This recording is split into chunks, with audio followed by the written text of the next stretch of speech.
هولا واهلا بيكم في فيديو جديد من فيديوهاتنا يوم الجمعه. يا رب يكون كان اسبوعكم حلو ويا رب تكون الفيديوهات مسلياكم كده. فيديو النهارده كل مره بقول نفس الكلمه هقول كلمه مختلفه المره دي. فيديو النهارده مليء بالشجن، بس مش بالظبط، خليني اشرح لكم.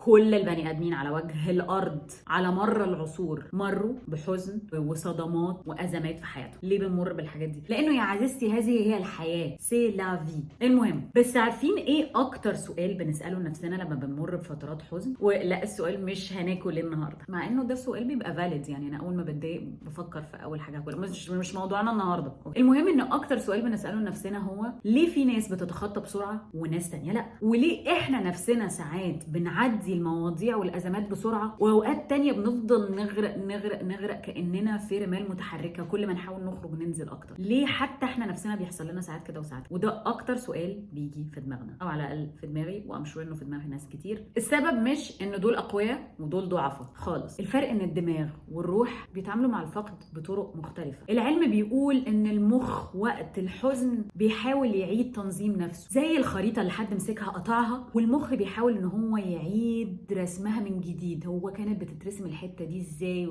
وده كان وصف جميل قوي لما قريته. فبيحاول يعيد شتات نفسه مره اخرى ويستجمع قواه عشان يقوم مره تانية. بس عشان اقدر اعمل الخريطه دي من تاني ده بياخد وقت طويل كمان، ووقت كل واحد فينا مختلف. والخريطه اتقطعت منين مختلفه. في خريطه ممكن تتقطع تماما وتفضلي تلمي بقى في الورق بتاع الخريطه ده، واكبر ورقه قد كده تقعدي تعملي بازل بقى 200 سنه. واوقات تانية الخريطه بتتقطع حته من الطرف، فبنقدر ان احنا نجيبها بسرعه ونلزقها. فمش كل قطع بيحصل لنا بنقدر ان احنا نعيد ترتيبه تاني وبسرعه، صح؟ في حد لسه في اول الرحله، وفي حد في نص الرحله، وفي حد في اخر الرحله، وفي حد القطع بتاعه قد كده، وفي حد القطع بتاعه فتفت الخريطه من اولها لاخرها. بيتهيالي لو بدانا نبص للموضوع من الطريقه دي هنبدا نفهم شويه يعني ايه موضوع التعافي. ولكن هنتكلم على ازاي نتخطى الاحزان ونتخطاها صح عشان نقدر ان احنا نتعلم منها ونطلع منها الخريطه بتاعتنا ما فيهاش ولا غلطه. ليه بيحصل لنا اصلا الانهيار اللي بيحصل لنا لما بنمر بازمه او بنمر بحاجه خلينا نبقى زعلانين؟ علم النفس بيقول ان الحزن مش مجرد شعور، ده استجابه كيميائيه وعصبيه كامله بتحصل في الجسم والمخ. ولكن احنا صح في حاجه، ان في ناس رد افعالها للصدمات بيبقى افضل شويه من ناس تانية. في ناس بتنهار تماما اول ما بيحصل لها حاجه تضايقها، وفي ناس تانية بيبقى عندها صلابه يمكن اكتر. بس ده مش بالصدفه، هقول لكم ليه. لان في ناس عندها القدره على تنظيم مشاعرها، الايموشنز ريجوليشن، وده بسبب حاجه اسمها المرونه العصبيه، النيوروبلاستيسيتي. بمعنى اصح ان مخهم بيقدر يتاقلم بشكل اسرع مع التغيير ومع الصدمات. وفي ناس تانية بتاخد وقت اطول لانها بتعيش الالم بعمق اكتر، ولان هم ما عندهمش نفس النيوروبلاستيسيتي او المرونه العصبيه اللي عند الناس دي، وبيفكروا في تفاصيل اكتر بكتير، بيخشوا بقى في دوامات في دماغهم. وده مش معناه ضعف على الاطلاق، ده معناه ان عندهم حس عالي جدا بالتجربه وبالمشاعر. طب يا يمنى، ما انت لسه قايله حالا انه ده مش ضعف وان احنا كلنا والخريطه والرسم وبتاع، دلوقتي جايه تقول لنا انه ده في ناس عندها مرونه عصبيه وفي ناس عندها مواد كيميائيه وفي ناس عندها حالات استثنائيه. انت توهتينا. لحظه نظام دقيقه نفهم. زي ما قلنا انه اكيد سطحيه الجرح او عمقه بتفرق كتير في قد ايه احنا بنقدر نقوم بسرعه ونقوم اقوى. فدي حاجه احنا متفقين عليها. ازاي بنقدر نعيش بعديها ونتبسط بعديها ونعيش لحظات حلوه بعديها؟ المخ بيقدر يعمل ده. المخ بيقدر يعيد مساراته بحيث ان هو يقدر يتعايش مع الحزن ويتاقلم مع فقد هذا الشخص العزيز جدا على قلبنا. مش معنى كده ان احنا ما بنفتكرهمش خالص، ولكن بيتاقلم على عدم وجود هذا الشخص في الحياه. فالمرونه العصبيه دي مش حاجه احنا بنتولد بيها بس، دي حاجه بتتقوى بالممارسه وبتتغير بالطريقه اللي احنا بنفكر بيها، وبتتغير كل مره بنبدا نتعامل مع مشاعرنا ومع الصدمات اللي بنعيشها بطرق مختلفه. بمعنى ان كل مره بتسمحي لنفسك انك تعيشي المشاعر اللي انت حاساها بدل ما بتهربي منها، كل مره بتتقبلي اللي حصل بدل ما بتقاومي، كل مره بتطمني نفسك بعد كل حاجه وكل صدمه بتمري بيها، بتدربي مخك انه يشوف طريق تاني بعد كل وجع. فالخبر الكويس بقى في الحزن اللي احنا عشناه ده، انه كل مره بعيش الحزن ده لما هتعامل معاه بطريقه مختلفه، بمرن دماغي ان يبقى عندها مرونه عصبيه، وبمرن دماغي كمان ان انا حتى لو بقيت لوحدي انا هبقى تمام ايا كان الشيء اللي انا فقدته. في عوامل طبعا بتخلي المرونه العصبيه اعلى عند بعض الناس، زي ما قلنا الناس اللي عندها الامتياز ان هم اتربوا بطريقه معينه، كان عندهم دعم معين، كان عندهم تعامل صحي مع المشاعر بتاعتهم، فبالتالي بقى عندهم نسبه اعلى من المرونه العصبيه. بس الخبر برضو كويس في ده، انا عماله اقول لكم اخبار كويسه اهو، مش عارفه اعمل ايه تاني. الخبر الكويس في ده في حاجات تانية سهله ممكن نعملها. انتوا عارفين ان من اكتر الحاجات اللي بتزود المرونه العصبيه هي ان احنا ننام كويس. انا في الموضوع ده ما بهزرش بقى، انا ما بنامش خالص بقى، انا عندي ارق بقى ما اقولكوش. هو مش خبر كويس قوي ليا، بس في ناس كتير بيعرفوا يناموا كويس. انما النوم كويس من اكتر الحاجات اللي بتساعد المرونه العصبيه. وهو بالمناسبه حاجه احنا مولودين بيها، وخصوصا كسيدات دي حاجه احنا عندنا كامتياز، ان احنا عندنا الامتياز ان احنا نقدر نعبر عن مشاعرنا. واحد، لاننا متسقين اكتر مع مشاعرنا. اتنين، تقبل اكتر من السيدات ان هم يعبروا عن مشاعرهم. ده مش معناه ان اي راجل مش المفروض انه يعبر عن مشاعره، لكن هم غلابه ان هم دايما متربيين انه ما ينفعش يعبر عن مشاعره. لكل شاب وكل فتاه ابداوا عبروا عن مشاعركم بشكل صحي. دي من اكتر الحاجات اللي كمان بتعلي المرونه العصبيه. كمان عارفين لما بتمروا بتجارب كتيره قوي، فتبدا التجارب بعد كده اللي هو لا انا موتات احسن من كده بكتير، انا مش هو ده اللي هيأثر فيا التأثير الفظيع. يعني ده بالظبط اللي بيحصل لنا. فكره ان احنا من كتر ما بنعيش تجارب الام كتيره التجارب السابقه دي علمتنا ان احنا دايما هنبقى تمام، هنخرج من الوجع ده وهنخرج من الالم ده وهنرجع نعيش تاني وهنتبسط تاني. ان ايا كان الالم اللي احنا حاسين بدلوقتي ده مش معناه توقف للحياه، معناه مجرد تغيير في الحياه. لو عندكم سؤال واحد على المرونه العصبيه نبدا نعمل ده ازاي، وهو ان احنا نبدا نعيش مشاعرنا بدل ما نهرب منها. يعني انا موضوع الهروب من المشاعر ده كنت متخيله ان انا ما بعملش كده، وكنت متخيله ان انا لحظات انهياري ولحظات زعلي ولحظات عياطي وكل ده انه ده معناه ان انا ما بهربش من مشاعري. طلعت بهرب من مشاعري، بهرب من مشاعري جدا. فان دلوقتي كل ما بيحصل لنا صدمه، كل ما بيحصل لنا حاجه تضايقنا، بنروح ماسكين الموبايل ونقعد نسكرول ونقعد نتفرج على فيديوهات عشان تطلعنا من اللي احنا فيه. فما بنديش فرصه لنفسنا ولا لدماغنا ولا لمشاعرنا ولا لقلبنا ولا لاي حاجه ان هي تعيش المشاعر بتاعتها، سواء بالحزن سواء بالقلق سواء باي حاجه. احنا بنعمل كل ما في وسعنا علشان نقدر ان احنا نلهي نفسنا في حاجه تانية. اتكلمنا كتير قوي على نيوروبلاستيسيتي، ان نتخطى ازاي خلصينا من غير زعيق من غير زعيق. انا على فكره باجي بالحنيه، انا بورده وبهديه، انا على راي الفنانه نانسي عجرم. ارجوكم كده تسمعوا عليا، سيبوني اخد وادي معاكم في الكلام. اقول لكم ازاي نتخطى في 5 خطوات. الطرق اللي انا هتكلم معاكم فيها دي مش مجرد كلام، طلع خطوات مثبته علميا انها بتساعد المخ والجسم يعيدوا التوازن بتاعهم بعد الالم، علشان تبداي تعيشي حياتك من تاني وترجعي لنفسك بهدوء وبشكل صحي اكتر. الاعتراف بالحزن فضيله. اول خطوه في التعافي وهي ان احنا نعترف باللي احنا حاسينه، ما نهربش منه زي ما كنا لسه بنقول.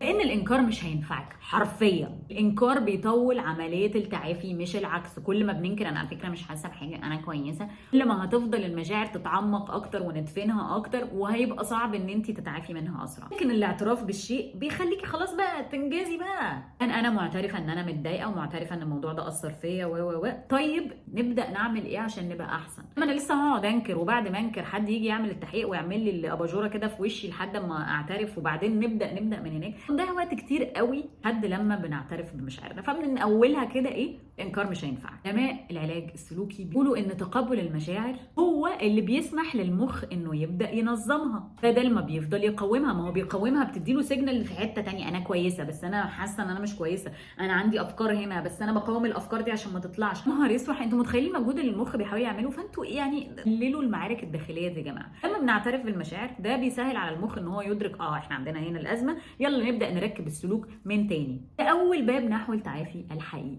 رقم 2 الكتابه. وبنتكلم في الموضوع ده كتير، وابتديت احس ان انا شخص كنت بحب قوي الكتابه زمان، الا ان انا بقيت بتجنبه دلوقتي. لكن بدات ان انا الاقي ان في كل حاجه بقراها موضوع الكتابه ده مهم جدا. والنهارده اكتشفت ليه ان الكتابه طلعت مش بس تفريغ طاقه، لا تفريغ مشاعر، طلعت طريقه علميه لتنظيم المشاعر. هنا بقى الابهار. لما بنكتب الفص الامامي في المخ مسؤول عن التفكير والمنطق بيبدا يرتب الفوضى. لما بنبتدي نكتب الست اللي بتساعدنا في البيت بتظهر، تبدا ترتب بقى الفوضى اللي حاصله دي، اللي بتساعد الفص الامامي للمخ ان هو يبدا ينظم افكاره وينظم الفوضى الداخليه. وقبل كده في الثيرابي حد قال لي فكره ان الكتابه، لان الافكار بتاعتنا بتبقى متسارعه جدا، الكتابه بتهدي الريتم، لان كتابتنا ابطا كتير من تفكيرنا، بتقلل حدتها كمان. لما بيبدا بترتيب الفوضى اللي جوانا اللي بيحصل؟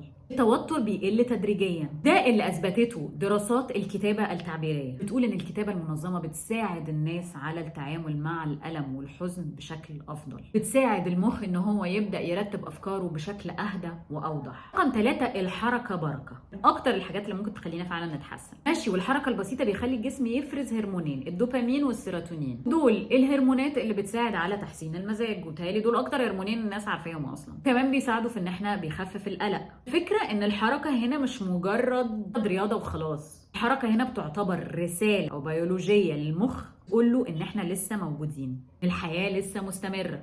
صح كده معايا، عشان احنا لسه ما متناش، انتعش ونبدا نتحرك عشان احنا لسه عايشين. بما ان احنا قادرين نتحرك، فيبقى احنا جسمنا وعقلنا بيديله اشاره كده ان احنا نقدر نبدا نتحرك خطوه بسيطه، خطوه يا صاحب الخطوه، عشان نتحرك لقدام. الحركه بتحسس جسمنا بكده ومخنا بكده. رقم 4، اتكلمي مع حد بتثقي فيه، بس بتثقي فيه وبتثقي في رايه، حد ما يبقاش هيحكم عليكي من الكلام اللي انت هتقوليه. الكلام عن المشاعر او الكلام عن الحزن مش ضعف، بالعكس دي طريقه بيستخدمها المخ علشان يفهم التجربه اصلا، يقدر ان هو يبدا يتعامل معاها. لاننا لما بنتكلم وبنحس ان احنا مسموعين، جسمنا بيفرز هرمون اسمه الاوكسيتوسين. ده هرمون الارتباط والطمانينه، بيسمى بهرمون القلب. انه ده لما بيحصل حاجه ليها علاقه لما يبقى في تواصل بشري، يعني مثلا تعملوا حاجه خيره، لما تروحوا تساعدوا حد في حاجه، لما حد كبير، لما تساعدوا طفل صغير يعمل حاجه، بتحسوا بسعاده فجاه. ده الاوكسيتوسين، هو هرمون ليه علاقه بالارتباط، علاقه بالكونكشن الانساني. ده جزء منه ليه علاقه بنظريه التعلق اللي بتاكد نظريه انه الارتباط الامن او العلاقات الامنه تساعد المخ ان هو يستعيد التوازن بتاعه بعد الالم. بيقول لك لما بتقعدي مع صاحبتك ده العلاج النفسي بتاعك، دي حقيقه. احنا دلوقتي قدرنا نفهم انه جسمنا بيفرز اوكسيتوسين. الاوكسيتوسين بيخلينا نقدر نكونكت اكتر، ونقدر كمان لما بنعبر عن المشكله مخنا يفهمها ويستوعبها اكتر. وكمان بنحس ان احنا وير سيف، ان احنا في امان، احنا مش في خطر، احنا مش لوحدنا تماما، احنا مش معزولين. المخ بيبدا ان هو يطمن ويبدا ان هو يتعامل مع الالم بشكل افضل، انه بيستعيد التوازن بتاعه. 5 واخر حاجه، اعملي لنفسك طقس راحه. هو ليه علاقه بحاجه بتحسسك ان انت مبسوطه. قلت لكم الموضوع ده قبل كده ولا اخفيكم سرا، انا بالنسبه لي الدش دافي اكتر الطقوس اللي في حياتي. هو مش طقس، هو المفروض انه حاجه عاديه، بس لا، في الدش كده بتنزلي تحت الميه احس ان انا ارتحت، احس ان انا بقيت افضل. عندي طقوس احس بعديها ان انا مرتاحه، ده الطقس بتاعي. ناس الطقس بتاعها فنجان القهوه بتاع الصبح اللي بيعدل دماغها وتقعد تشربه في البلكونه، ناس انها تنزل تتمشى، في ناس انها تقعد في الشمس. اللحظات الصغيره دي اللي بتفكر مخنا انه لسه في امان، ان الحياه لسه فيها حاجات حلوه ممكن تبسطنا او تدينا سعاده ولو لحظيه. شويه بشويه السعاده هنا على سعاده من هنا نعمل سعاده كبيره. ده مبني على فكره ان احنا نبدا نبني عادات صغيره لنفسنا، نبدا ان احنا نعمل روتين لنفسنا. انه في علم الاعصاب السلوكي دايما بيتكلموا على فكره التكرار الايجابي.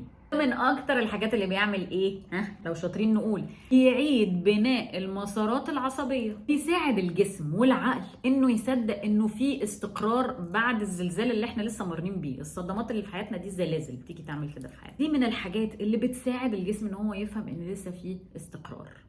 حزن مش عيب، مش علامة على ان احنا اشخاص ضعيفة. حزن دليل ان قلبنا لسه بيحس، لسه حي كده. مع الوقت كل خطوة صغيرة بتاخديها تكتشفي انك مش نفس الشخص اللي دخل التجربة اللي انت لسه مرة بيها دي. حاسة بوجع بس كمان فيا وعي جديد، عندي مرونة وصلابة اكتر، عندك حس فكاهي بروبلي اعلى برضو عندك نضج اكتر، في بعض الاوقات بقى عندك عمق وتقدير اكتر للحياة، نفسك كمان ان انت قدرتي ان انت تتخطي كل اللي انت مريتي بيه في الحياه ده. صدقيني مفيش وجع بيفضل للابد، روح بتتعافى، عقل وجسم بيتعافى، وقلب يتعلم يحب تاني. لسه موجوعه، ما تستعجليش النهايه، خدي وقتك. من الرحله دي صدقيني هتطلع منك نسخه تانية، نسخه اقوى، نسخه حقيقيه اكتر، والنسخه اكيد اكيد تستحق الحياه. رب يكون عجبكم الفيديو. لو عجبكم الفيديو اعملوا لايك وكومنت، اعملوا سبسكرايب، فعلوا الجرس عشان تعرفوا ان انا نزلت فيديو جديد. انا عندي 4000 سبسكرايبر يا جماعه، ليه مش كلكم بتخشوا تشوفوا الفيديو؟ ظل دايما اقول انه لو حد واحد بيتفرج بساعد حد بس،